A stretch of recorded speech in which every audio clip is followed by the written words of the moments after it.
Assalamualaikum warahmatullahi wabarakatuh.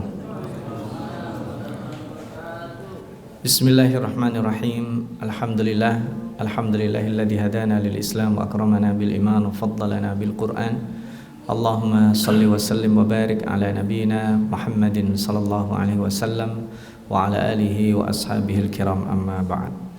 Bapak Ibu salihin salihat yang dirahmati Allah, alhamdulillah siang hari ini kita telah tunaikan kewajiban sholat zuhur. Sejenak istirahat siang kita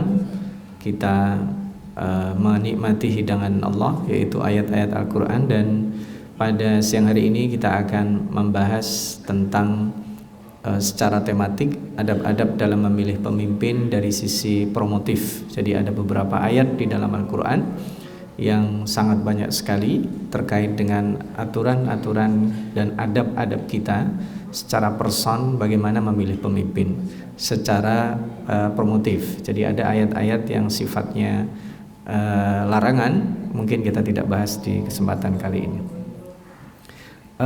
Pertama, kita melihat urgensi kompetensi pemimpin. Itu paling tidak ada 3 unsur kepemimpinan yang harus seimbang. Pertama adalah kekuatan spiritual, kedua emosional, dan yang ketiga intelektual.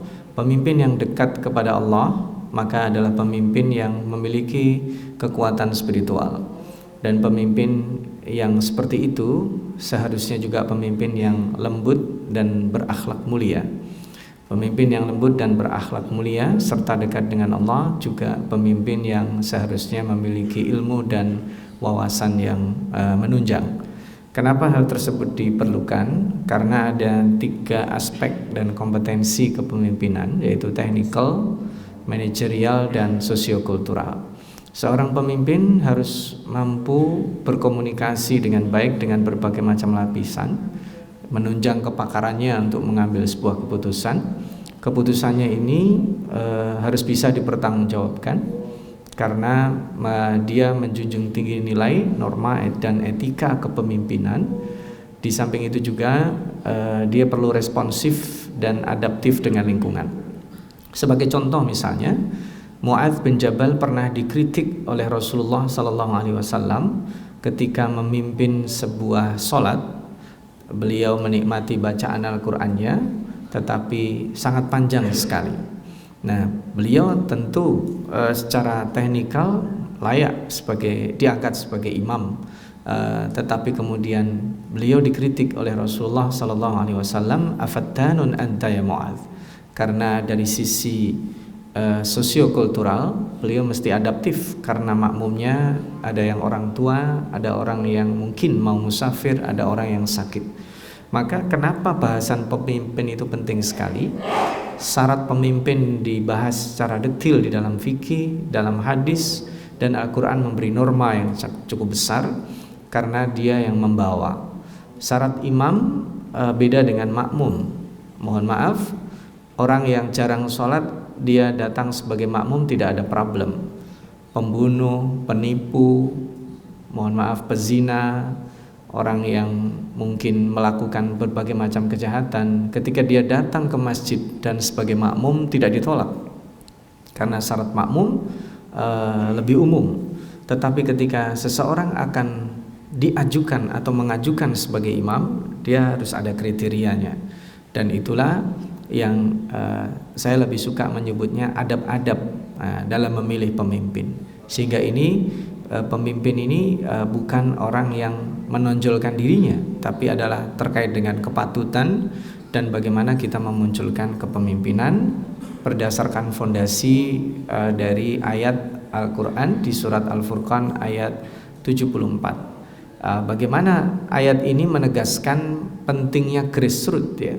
Ketika Allah mengajarkan kita di dalam berdoa, waja'alna lil muttaqina imama. Secara struktur gramatikal, mungkin Al-Fakir sudah sering mengulang, saya sering mengulang ini dalam berbagai macam kesempatan.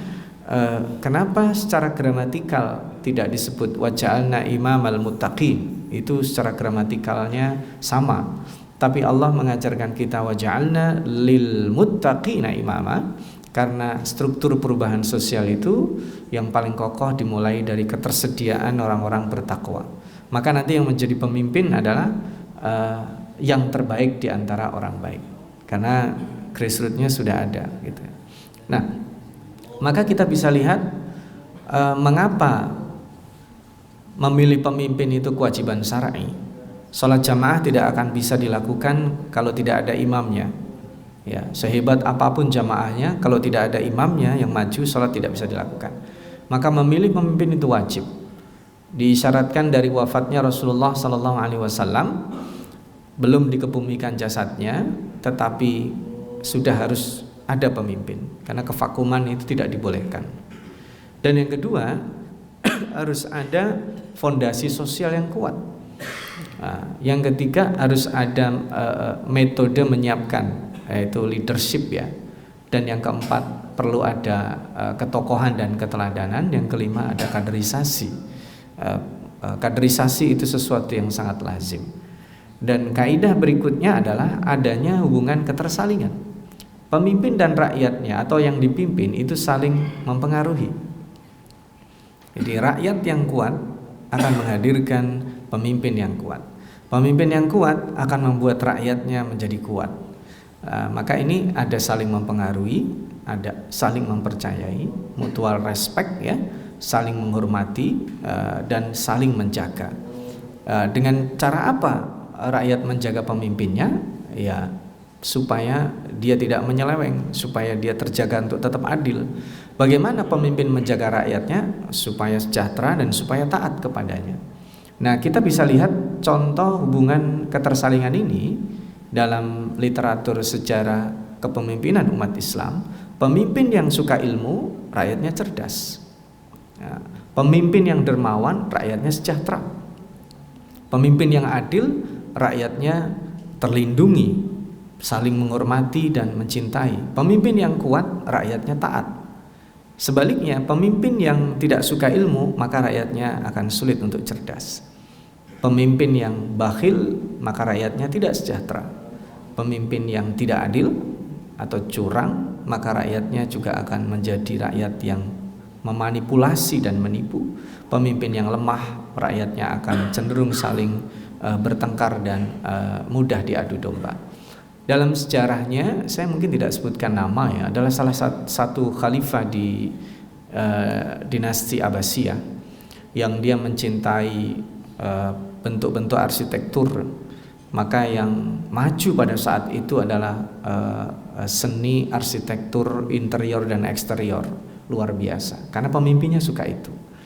Demikian juga adalah salah satu khalifah di masa tertentu, dia hobinya mencari selir, maka yang marak di masyarakat adalah pasar-pasar perbudakan. Jadi apa yang ditunjukkan pemimpin kemudian menjadi legitimasi bagi rakyatnya untuk meniru ya. Dan rakyat yang suka ilmu, seperti yang kalau yang baik saya sebut nggak apa-apa ya, Umar bin Abdul Aziz, yang sering sekali beliau memanggil Imam Az-Zuhri, para ulama, maka rakyatnya pun mencintai ilmu dan ulama. Jadi ini hubungan ketersalingan yang sangat kuat antara pemimpin dan rakyatnya. Maka kalau kita mau memilih pemimpin, pertama kita niatkan itu ibadah dan itu kewajiban. Menunaikan kewajiban ini bukan asal centrang. Jadi kalau kita memilih pemimpin itu ibadah, dan keterlibatan kita adalah keterlibatan kewajiban, karena keterlibatan pada zaman Rasulullah SAW sekalipun dengan berbagai macam metode kepemimpinan yang berbeda-beda, kita bisa lihat urgensinya karena nanti ini adalah untuk kemaslahatan. Maka di dalam siyasah syar'iyah itu adalah tahqiqul masalih al-ibad. Bagaimana kemaslahatan hamba Allah itu terlaksana, tapi bingkainya adalah dalam rangka menjalankan syariat Allah SWT. Apa adab kita sebagai orang yang menyiapkan pemimpin? Kita bisa belajar dari kisah Talut yang pada saat itu Allah menggambarkan kita ya, menggambarkan kepada kita di akhir juz 2 itu. A'udzubillahi minasyaitonirrajim. Alam tara ilal mala'i min bani Israil min ba'di Musa id qalu li nabiyyin lahum ib'ats lana malikan nuqatil fi sabilillah. Ada sekelompok orang-orang tertentu dari elit Bani Israel, mereka menghadap kepada nabi setelah wafatnya Nabi Isa. Ada yang mengatakan Nabi Samuel, ada yang mengatakan Nabi Syam'on dan seterusnya. Mereka minta ada pemimpin yang bisa diangkat, dan sebenarnya mereka mengisyaratkan kalau bisa ya kami-kami ini gitu. Tetapi kemudian Allah memutuskan bahwa yang dipilih oleh Allah adalah Talut. Innallaha qad ba'atsa lakum Taluta malika. Tapi mereka kaget. Bagaimana Talut menjadi pemimpin sedangkan dia uang juga tidak ada. Kemudian dia bukan dari keturunan yang bisa diandalkan menjadi pemimpin. Maka ditegaskan oleh sang nabi, qala innallaha astafahu alaikum wa zadahu bastatan fil ilmi wal jism. Allah memberikan karunia kepada Talut itu kekuatan fisik dan ilmu. Ilmunya didulukan ya, bastatan fil ilmi wal jism. Karena dengan dua kekuatan ini kita secara adab juga demikian. Kalau ada pilihan-pilihan pemimpin, maka yang paling mendekati ya kita pilih yang ini. Ya. Bastatan fil ilmi wal jism, dan yang kedua adalah al-qawiyul amin, yaitu memiliki kekuatan dalam dipercaya. Memang nanti untuk 100% bastatan fil ilmi wal jism juga al-qawiyul amin sulit, tapi paling tidak kita bisa menerka. Dan itulah adab kita di dalam memilih pemimpin. Kalau tersedia imam yang terbaik untuk mengimami sholat kita, harusnya dia gitu. Atau paling tidak imam yang ditunjuk sudah menjadi imam tetap di masjid ini, harusnya dia. Kalau kemudian imamnya berhalangan, maka kita juga harus memunculkan, atau yang dia sadar bahwa dia adalah yang layak untuk menjadi pemimpin, dia yang maju. Karena kalau seandainya dia tidak maju, kemudian orang yang lain ragu, yang menjadi pemimpin tidak ideal, dalam tanda kutip, kalau terjadi apa-apa kita berdosa secara berjamaah. Dan makanya ini disebut dengan adab. Kita bertanggung jawab dengan pilihan kita. Kenapa demikian? Karena memilih pemimpin itu adalah untuk merefleksikan fungsi kepemimpinan global.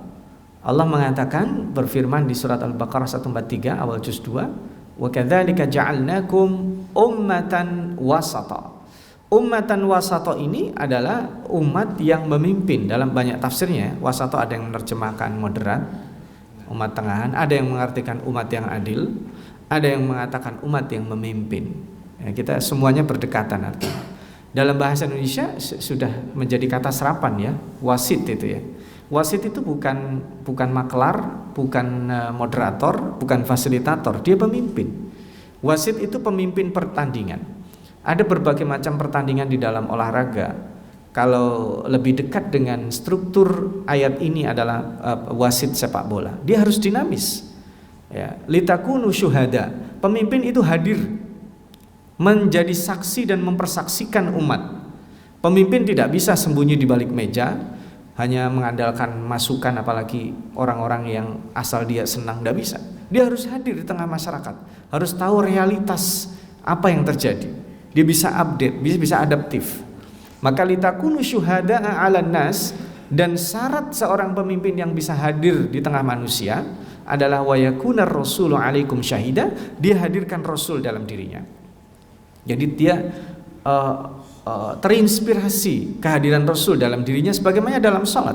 Dalam salat kita kan sebelum kita tutup atau di tahiyat pertama, juga di tahiyat yang terakhir kita mengatakan assalamu alayka ayuhan nabi. Berarti kita hadirkan Rasul dalam salat kita. Kita siap meluncur memimpin peradaban.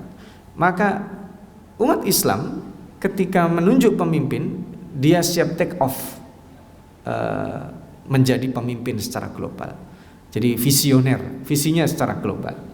Nah, maka ummatan wasato itu wasit, kita bayangkan kalau wasit sepak bola dia berhenti di tengah lapangan, maka dia kemungkinan akan diprotes sama pemain sepak bola. Hari ini kita bisa lihat penunjang pemimpin pertandingan itu, ada dia, ada hakim garis, sekarang ditambah teknologi yang disebut dengan VAR. Itu pun kadang muncul beberapa keputusan kontroversi yang tidak adil. Bagaimana kalau seandainya memang struktur yang sudah sedemikian disiapkan ternyata tidak diimbangi dengan kecakapan di dalam memimpin sebuah pertandingan. Ini sebuah pertandingan ya, permainan. Bagaimana kalau ini adalah bukan pertandingan tetapi sebuah bangsa besar seperti bangsa kita atau umat Islam secara lebih global lagi. Nah, bisa disarikan dari hal-hal yang tersebut setidaknya ada 6 madrasah kepemimpinan dari para nabi. Nomor 1 adalah pemimpinan itu adalah anugerah. Qulillahumma malikal mulki tu'til mulka man tasha wa tanzi'ul mulka mimman tasha wa tu'izzu man tasha wa tudhillu man tasha biyadikal khair innaka ala kulli syai'in qadir. Jadi kepemimpinan itu anugerah. Talut bukan orang yang ambisius menjadi pemimpin, tapi dia harus siap menjadi pemimpin. Maka dalam persyarikatan kita, ambisius menjadi pemimpin itu menjadi aib. Tapi ketika dikasih amanah, dia menolak juga menjadi aib. Jadi kita harus siap dalam kondisi apapun, sebagai warga persyarikatan atau simpatisan, ataupun sekalipun bukan warga Muhammadiyah atau simpatisan Muhammadiyah. Kita belajar dari founding fathers persyarikatan ini. Dia siap memimpin sekalipun tidak berambisi dan tidak menolak amanah yang diberikan kepadanya kecuali memang sudah tidak sanggup. Maka amanah itu anugerah, kepemimpinan itu anugerah. Lihat bahasa Al-Quran, Qulillahumma malikal mulki tu'til mulka, memberi kepemimpinan kepada siapa saja.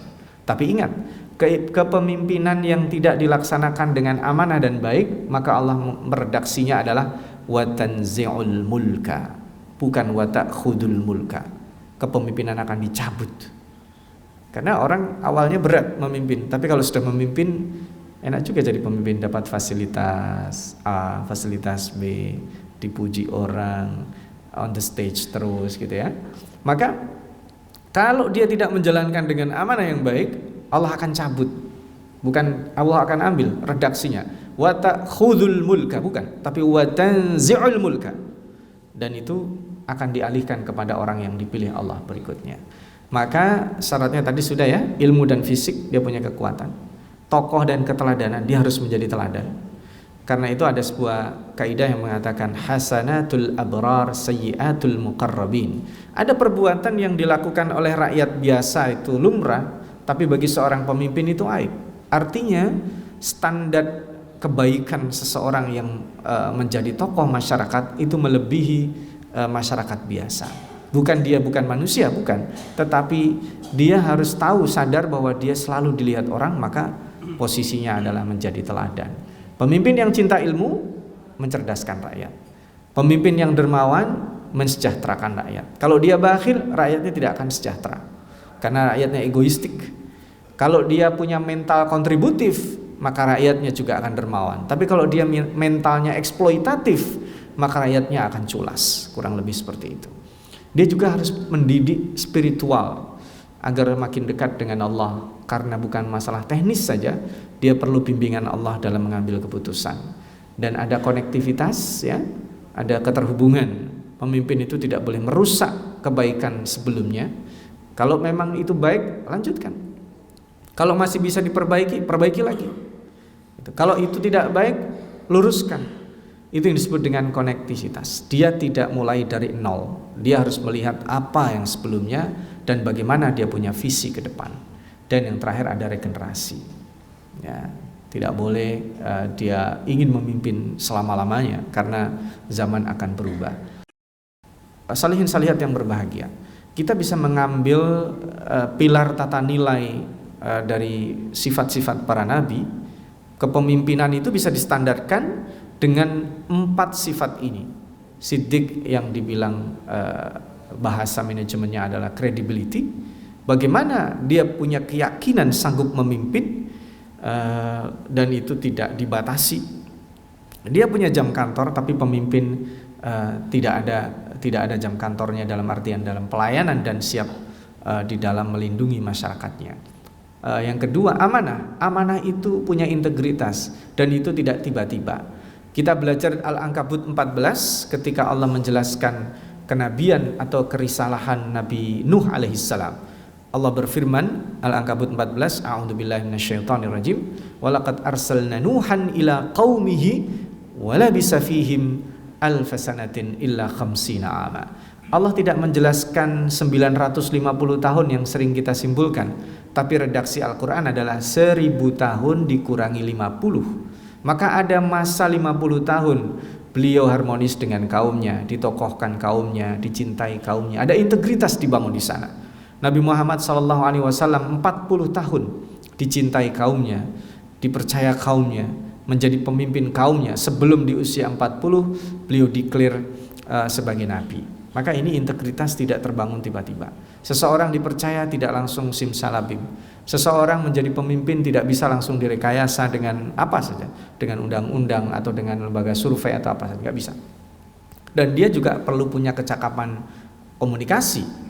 Nabi Muhammad SAW dan para nabi yang lainnya memiliki kemampuan berinteraksi dengan anak kecil dan orang yang sangat tua, orang yang berpendidikan baik dengan orang yang latar pendidikannya biasa atau bahkan mungkin buta huruf ya, orang yang suka berdebat atau pendiam, dia bisa berinteraksi dengan semua jenis lapisan masyarakat, dan itu diperlukan multiple intelligence atau dikenal dengan fatanah.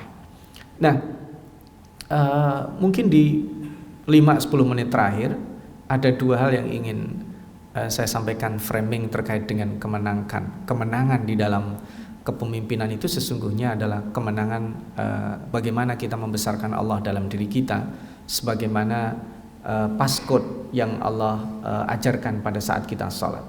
Ada kode penting atau simbol penting pada saat kita sholat. Sholat itu dimulai dengan takbir, Allahu Akbar, dan takbir itu mengalir dalam setiap gerakan sholat kita.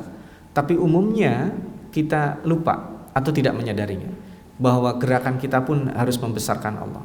Rukuk kita Allahu Akbar, sujud kita Allahu Akbar, antara dua sujud Allahu Akbar, setiap pergantian rakaat Allahu Akbar, diakhiri rakaat dengan Allahu Akbar sebelum kita membaca tahiyat. Itu artinya sejauh mana kita membesarkan Allah, maka kemenangan akan datang. Kalau semakin kecil Allah itu di mata kita, maka mustahil kemenangan itu terjadi. Dan itu nanti kita bisa lihat perspektif kemenangan itu apa. Mungkin saya tidak bahas semua karena keterbatasan waktu. Saya akan membahas terkait dengan persepsi kemenangan. Persepsi kemenangan adalah kemenangan nilai, kemenangan iman, kemenangan logika, dan kemenangan bahwa kita ridho dan diridhoi Allah. Ada 4 kemenangan ini yang penting harus. Mohon izin, mohon maaf jika hari ini yang terjadi di Palestina, genocide, kebrutalan, agresi, korban yang sudah jauh di atas 25.000, konon sekarang sudah tembus 26 sekian ya. Itu angka-angka dan itu nyawa. Masih ada yang tidak ditemukan di bawah reruntuhan itu. Maka tidak ada yang menyebut itu sebuah peperangan. Salah kalau disebut sebuah peperangan. Itu ketidakadilan, itu kebrutalan, itu melawan kemanusiaan. Tapi adakah yang mengatakan dengan segala macam jenis kebrutalan itu penjajah Zionis menang terhadap rakyat Palestina? Tidak ada. Tidak ada yang mengatakan bahwa hari ini Palestina terkalahkan, padahal mereka adalah terjajah. Karena buktinya masih ada perlawanan. Buktinya mereka merasa tidak aman. Buktinya 1 juta orang eksodus keluar di negara yang tadinya didirikan atas dasar perampasan dari aset yang tidak dimiliki bahkan oleh orang yang memberikannya. Maka itu juga terjadi pada sahabat Khabbab bin Adi dulu. Pada saat dia akan digantung, Abu Sufyan yang pada waktu itu masih belum beriman menanyakan request yang dilakukan. Beliau sholat dan beliau katakan, kalau bukan karena aku takut disebut pengecut, niscaya akan aku nikmati sholatku. Dan itu adalah sholat yang terindah. Dan dia katakan, fustu wa rabbul Ka'bah, aku telah menang. Bagaimana seseorang dikatakan menang orang dia akan mati? Karena dia menang mempertahankan nilai, ideologi. Itu juga yang terjadi pada sahabatnya Yusuf. Ketika dia dirayu, ketika dia dipaksa, wa ghallaqatil abwab, pintu-pintu ditutup, maka sang mazlum yang melawan akan membuat sang zalim menjadi ketakutan dan khawatir. Ketika Yusuf berlari ke arah pintu yang dia bahkan tidak tahu apakah ada solusi di situ, tapi dia hanya berikhtiar. Al-Quran menggambarkan wastabaqa, yang berlari bukan hanya Yusuf, Zulaikha pun berlari. Padahal secara logika, kalau dia memegang kunci, Yusuf berlari, silahkan kamu lari, kunci saya yang pegang. Tapi dia cemas karena ada mazlum, orang yang lemah itu melawan karena percaya kepada Allah.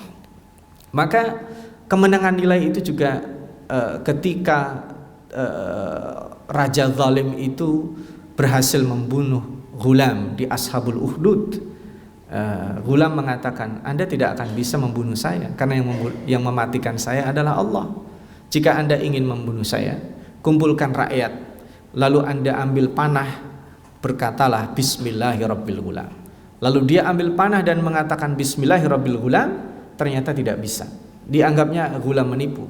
Tapi sang anak kecil ini mengatakan, Anda tidak mengatakannya dengan keras. Lalu sang raja mengatakan dengan keras Bismillahirrabbilghulam. Dia tarik busur panah itu dan menembus leher sang anak kecil yang luar biasa. Dakwahnya sangat efektif itu, akhirnya meninggal dunia. Sang raja tertawa terbahak-bahak, tapi dia tidak sadar bahwa kalimat yang baru diucapkan itu adalah kemenangan. Sehingga orang yang ada di depannya menyaksikan yang mematikan sesungguhnya bukan sang raja, tapi Allah. Mereka beriman, lalu dia marah. Dan kisah yang sangat terkenal itu kita dengar, bukan sebuah dongeng, tapi kisah nyata. Ashabul Ukhdud, orang-orang yang beriman dibakar hidup-hidup di sana. Jadi kemenangan tidak bisa kita patok karena pasang surut peradaban manusia. Dulu peradaban pernah dikuasai orang berkulit hitam, Fir'aun dari selatan Mesir berkulit hitam. Peradaban pernah dikuasai orang berkulit merah, pernah dikuasai orang berkulit kuning. Saat ini peradaban dikuasai orang berkulit putih mungkin. Sehingga kalau kemenangan kita ukur dari pendekatan sejarah Islam, diukur dari politik dan kekuasaan, maka dengan runtuhnya Turki Utsmani di 24 Maret, hampir 100 tahun ya, berarti tahun ini 1924, maka kita akan mengatakan umat Islam tidak punya peran-peran peradaban. Tapi faktanya, sekalipun Turki Utsmani sudah runtuh secara fakta, umat Islam tersebar di berbagai macam dunia hari ini. Sekarang kita pergi ke berbagai belahan dunia, di mana yang tidak ada azan dikumandangkan, di mana yang tidak ada umat Islam di situ berperan, itu menandakan bahwa umat Islam sesungguhnya hanya perlu saja memiliki persepsi peran-peran global, dimulai dengan tadi bertanggung jawab menjadi pemimpin dan siap memimpin, sebaliknya juga siap untuk memilih dan menghadirkan pemimpin yang terbaik. Ini saja yang bisa saya sampaikan. Mohon maaf bila ada kekurangan. Saya tutup dengan slide yang terakhir. Untuk menyelenggarakan kepemimpinan baik di tingkat nasional maupun global, ada 6 setidaknya pilar. Yang pertama, ada penegakan keadilan seadil-adilnya. Kedua, pemenuhan kemaslahatan untuk kesejahteraan. Yang ketiga, ada prinsip musyawarah. Yang keempat, ada strong leadership. Yang kelima, adanya ilmu, penopang ilmu. Dan yang terakhir adalah keamanan dan kenyamanan serta ketahanan nasional. Mudah-mudahan ikhtiar kita dalam memilih pemimpin diberkahi oleh Allah Subhanahu wa taala. Kita mendapatkan pemimpin yang terbaik di antara orang-orang yang terbaik, dan dijauhkan dari pemimpin yang buruk yang akan menyengsarakan kita. Itu saja. Nasrun minallah wa fathun qarib wa basyiril mu'minin. Mari kita tutup kajian zuhur ini dengan doa kafaratul majlis. Subhanakallahumma wa bihamdika asyhadu an la ilaha illa anta astaghfiruka wa atubu ilaik. Wassalamualaikum warahmatullahi wabarakatuh.